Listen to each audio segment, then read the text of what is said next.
হাই friend, আজি এখন নতুন ভিডিঅ' লৈ আহিছো। এইটো ভিডিঅ'ত আমি আলোচনা কৰিম আপোনালোকে চৰকাৰী টয়লেট লিষ্টটো কেনেকৈ চেক কৰিব। চৰকাৰী টয়লেট যিসকলে এপ্লাই কৰিছিলে সেইসকলৰ নামটো লিষ্টত আহিছে নাই আপোনালোকে কেনেকৈ চেক কৰিব, আৰু কাৰ কাৰ নাম আহিছে, আপোনাৰ পঞ্চায়তত কোন কোন মানুহৰ নাম আহিছে, কাৰ কাৰ বাদ পৰিছে, ইয়াৰ সম্পূৰ্ণ ডিটেইলছ আপোনালোকে চাব পাৰিব এইটো ভিডিঅ'। আপোনাৰ হাতত থকা মোবাইলটোৰ জৰিয়তে আপুনি চেক কৰিব পাৰিব চৰকাৰী টয়লেট লিষ্ট।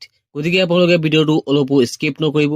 আৰু যদি কোনোবাই আমাৰ ভিডিঅ'টোত নতুনকৈ আহিছে তেনেহলে আমাৰ চেনেলটো নিশ্চয় ছাবস্ক্ৰাইব কৰি ৰাখিব, আৰু যদি ফেচবুকত চাই আছে তেনেহলে আমাৰ পেজটো ফলো কৰি ৰাখিব। বলক এতিয়া আমি প্ৰচেছটো আৰম্ভ কৰোঁ। আপোনাৰ হাতত থকা মোবাইলটো যিকোনো এখন ব্ৰাউজাৰ ওপেন কৰিব, তাত আপোনালোকে লিখিব SBM ৰিপৰ্ট লিখি আপোনালোকে চাৰ্চ কৰি দিব। আপোনালোকৰ সুবিধাৰ বাবে মই ভিডিঅ'ৰ ডিছক্ৰিপশ্যনত লিংকটো দি ৰাখিম, সেইটো লিংকত ক্লিক কৰিলে আপোনালোকে ডাইৰেক্ট এইটো পেজত আহি যাব পাৰিব। এই পেজটোত অহাৰ পিছত আপোনালোকে স্ক্ৰল ডাউন কৰি অলপ তললৈ আহিব। তলত আপোনালোকে পাব households of phase two CHC reports. তলত আপোনালোকে পাব AMR13A, লগতে আছে entry status of new households in SBM phase two. এই অপশ্যনটোত আপোনালোকে ক্লিক কৰিব। ইয়াত আপোনালোকে পাব নেক্সট এটা পেজ ওলাই আহিছে। এই পেজটোত আপোনালোকে পাব ইয়াত দি আছে ষ্টেট।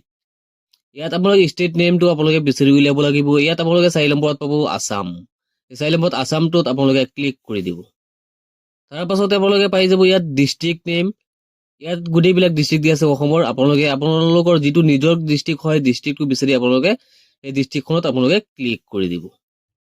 ডিষ্ট্ৰিক্টটো দিয়াৰ পিছত আপোনালোকে তাৰপিছত পাব ব্লক নেম। আপোনালোকৰ নিজৰ যিটো ব্লক হয় এই ব্লকখনত আপোনালোকে বিচাৰি উলিয়াই ক্লিক কৰিব।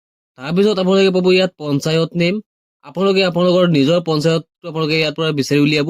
বিচাৰি উলিয়াই আপোনালোকে পঞ্চায়তটো আপোনালোকৰ নামৰ পোনে আপোনালোকে কিছুমান সংখ্যা দেখা পাব। এই সংখ্যা কেইটাত আপোনালোকে অকে কৰি দিব, যিটো আপোনালোকৰ পঞ্চায়তৰ চিধা হৈ আছে সেই সংখ্যাটোত আপোনালোকে ক্লিক কৰি দিব। সেই সংখ্যাটোত ক্লিক কৰাৰ লগে লগে আপোনালোকৰ লিষ্টটো সন্মুখত আহি যাব। আপোনালোকৰ পঞ্চায়তত যিকেইটা লিষ্ট আছে গোটেইবিলাক লিষ্ট ইয়াত আহি যাব। এয়া আপোনালোকে চাব পাৰিছে আপোনালোকৰ পঞ্চায়তত থকা যিবিলাক মানুহে টয়লেটৰ বাবে এপ্লাই কৰিছিলে আৰু যিসকলৰ একচেপ্ট কৰা হৈছে সেই গোটেইবিলাক লিষ্ট আপোনালোকৰ সন্মুখত আহি গৈছে, গোটেইবিলাক নাম। ইয়াত আপোনালোকে গোটেইবিলাক নাম চাব পাৰিব আপোনাৰ পঞ্চায়তত থকা যিসকলে প্ৰত্যেকেই এপ্লাই কৰিছিল। এতিয়া কথাটো হৈছে ইয়াত যদি আপুনি আপোনাৰ নামটো বিচাৰি নাপায় তেনেহলে তলত একেবাৰে তলত আপোনালোকে পাব 1 2 3 4 5 6 এনেকৈ সংখ্যাটো দিয়া আছে। 1 নম্বৰত আছে গোটেইবিলাক। যদি এইখিনিত আপোনালোকে বিচাৰি নাপায় তেনেহলে আপোনাৰ 2 নম্বৰ অপশ্যনটোত ক্লিক কৰিব। অলপ লোডিং লৈ আৰু কেইটা নাম ওলাই আহিব। ইয়াতো যদি আপোনালোকে নাপায় তেনেহলে আকৌ আপোনালোকে 3 নম্বৰত ক্লিক কৰিব, আৰু কেইটা নাম ওলাই আহিব। ইয়াত তাতো যদি নাপায় আপোনালোকে এনেকে 1 2 3 4 এনেকে বিচাৰি উলিয়াব আপোনালোকৰ নামটো। নিশ্চয় ইয়াত আপোনালোকে যদি আপোনাৰ নামটো একচেপ্ট হৈছে, আপোনাৰ নামটো লিষ্টত আছে তেনেহলে আপুনি নিশ্চয় ইয়াত পায়। ইয়াত চাব আপোনালোকে পঞ্চায়তৰ নাম পাব, আপোনাৰ গাঁওখনৰ নাম পাব, লগতে ID নাম্বাৰটো পাব, আপোনাৰ নিজৰ নামটো থাকিব, আপোনাৰ দেউতাকৰ নামটো থাকিব, লগতে আপোনাৰ মোবাইল নাম্বাৰটো ইয়াত আপোনালোকে বিচাৰি উলিয়াওঁতে একেবাৰে সহজ হ'ব।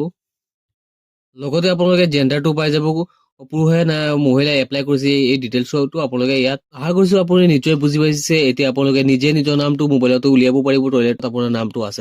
আজিৰ ভিডিঅ'টো এইখিনি আছিলে। লগ হ'ব নেক্সট ভিডিঅ'ত। জয় আই অসম।